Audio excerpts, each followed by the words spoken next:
30,000 pound বোমা, স্টিলথ বোমারু। তবু কি অক্ষত থাকল ইরানের পারমাণবিক অস্ত্র ভাণ্ডার? সফল ছিল নাকি ব্যর্থ? কে বলছে সত্য? মার্কিন প্রেসিডেন্ট দাবি করলেন ইতিহাসের সবচেয়ে সফল পারমাণবিক অভিযান। কিন্তু মাত্র 3 দিনেই পেন্টাগনের রিপোর্ট বলছে ইরানের ইউরেনিয়াম মজুদ প্রায় অক্ষত। কি হচ্ছে আসলে? কাকে বিশ্বাস করবেন আপনি? গত শনিবার মার্কিন যুক্তরাষ্ট্র অত্যাধুনিক B-2 স্টিলথ বোমারু বিমান দিয়ে ইরানের ফোর্দো, নাতাঞ্জ ও ইস্ফাহান পারমাণবিক স্থাপনাগুলোতে হামলা চালায়। ব্যবহৃত হয়েছিল বাংকার বাস্টার বোমা, যা 60 ফুট কনক্রিট ভেদ করতে পারে।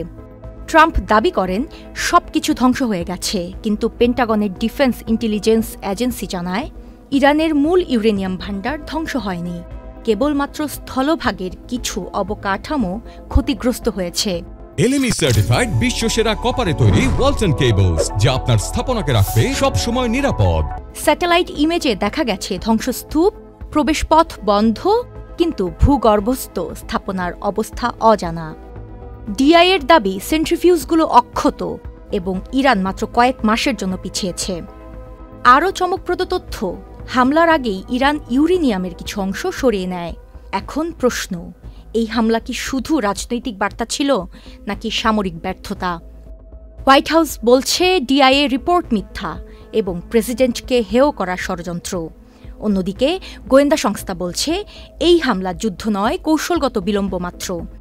ট্রাম্প সোশ্যাল মিডিয়ায় CNN ও নিউ ইয়র্ক টাইমসকে আক্রমণ করেছেন, বলছেন তারা আমেরিকার সবচেয়ে সফল সামরিক অভিযানের সম্মান নষ্ট করছে।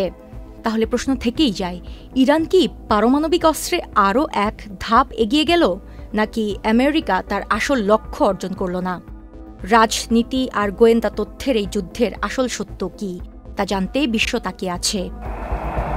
UK Asha, channel I।